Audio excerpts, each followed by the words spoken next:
Scattered point. सो आज हम 10th class के जो हमारे चैप्टर है 8.1 ट्रिग्नोमेट्रिक के ऊपर बेस है, इसको को डिस्कस करते हैं। क्वेश्चन 1 हमारे पास है ट्रायंगल ABC। आपके पास एक राइट एंगल ट्रायंगल रहेगा बी के ऊपर। तो ये आपके पास एक राइट एंगल ट्रायंगल्स है, बी के ऊपर आपके पास 90 डिग्री का एंगल दे रखा है। ए बी की वैल्यू 24 सेंटीमीटर दे रखी है, दिस इज योर 24। और बी सी की वैल्यू आपके पास दे रखी है 7 सेंटीमीटर। अब हमें निकालना पड़ेगा हाइपोटेन्यूज, एंड आफ्टर दैट हमें निकालना है sign A cos A, sign C cos सी। तो इसको क्वेश्चन को करने से पहले हम यहाँ पे कुछ चीज़ें कर लेते हैं कि आपके पास एक फॉर्मूला होता है जिसको आपको ध्यान रखना पड़ेगा। दैट इज इसको शॉर्टकट आपको अगर शॉर्ट ट्रिक देखे तो ये पंडित बद्री प्रसाद हर हर बोल, तो ये इसका शॉर्ट ट्रिक होता है, इसको ध्यान रखना। आपके पास परपेंडिकुलर ये जो आपके पास साइड है इसको हम P से डिफाइन कर लेते हैं, बेस को आपने B से डिफाइन किया, हाइपोटेनस को H से। तो ये आपके पास PBP HHB आ गया है। तो यहाँ पे आप लिखोगे साइन थीटा, यहाँ पे कॉस थीटा और यहाँ पे आपका रहेगा टेन थीटा।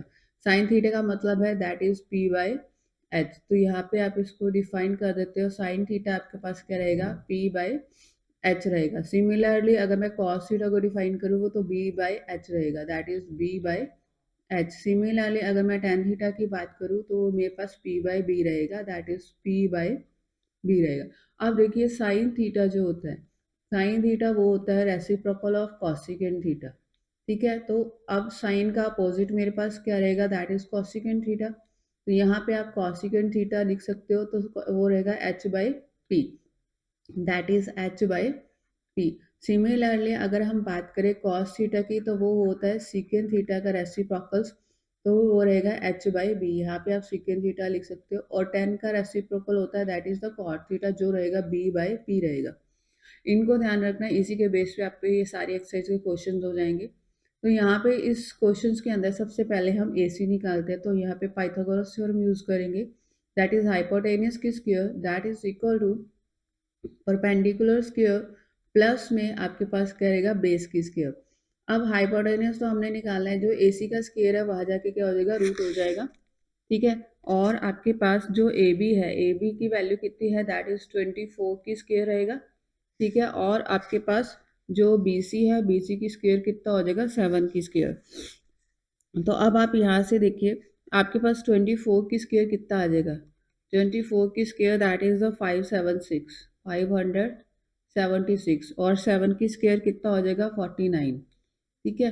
तो आपके पास इन दोनों को प्लस कीजिए, तो प्लस करने पे ये कितना हो जाएगा 625 हो जाएगा, और ये किसका होता है, √25 का। तो ये मेरे पास AC की वैल्यू कितनी हो चुकी है 25। अब देखिए सबसे पहले हमारे पास यहाँ पे कौन सा एंगल है, इधर एंगल का ध्यान रखना, उसी की वैल्यू निकलेगी। यहाँ पे एंगल है आपका C, तो यहाँ पे सेकेंड पार्ट पहले निकलेगा। तो मैं एक और डायग्राम बना लेती हूँ फर्स्ट पार्ट के लिए। फर्स्ट पार्ट में क्या रहेगा, आपके पास B को आपने चेंज नहीं करना, B यही रहेगा, मुझे साइन A निकालना है। तो A की वैल्यू यहाँ पे रखिए और यहाँ पे रख दीजिए आप C की। अब देखिए AB की वैल्यू आपके पास कितनी थी 24 सेंटीमीटर, BC की थी 7 सेंटीमीटर और ये थी आपके पास 25 सेंटीमीटर। ओके, तो अब मुझे निकालना है साइन A। तो साइन A इस डायग्राम से निकलेगा। तो साइन A हमारे पास क्या होता था, P/H होता था। अब P की वैल्यू आपके पास कितनी है 7 और H कितना है 25, तो ये आपके पास कितना आ गया 7/25। इसी तरह से मुझे cos A की वैल्यू निकालनी है। तो cos A क्या होता था हमारे पास, B/H होता था। अब B की वैल्यू कितनी है 24 और H की वैल्यू कितनी है 25। तो ये आपके पास आ चुके हैं आंसर फर्स्ट पार्ट के, ठीक है। This is your first part. Now second part में हमारे पास क्या निकालना है, हमने साइन C निकालना है। देखो C निकालना है तो ये वाले डायग्राम के ऊपर चलेंगे। तो हमारे पास साइन का फॉर्मूला होता है P/H। अब यहाँ पे P है 24, ठीक है, और H कितना है 25। इसी तरह से मैं निकालूंगी बेटा cos C। cos C हमारे पास क्या होता था B/H। B की वैल्यू यहाँ पे कितनी है 7/25, H की वैल्यू 25 थी। तो ये क्वेश्चन आपका यही कंप्लीट होता है। चलिएगा, इस मिलते हैं हम अपनी नेक्स्ट वीडियो में। So thank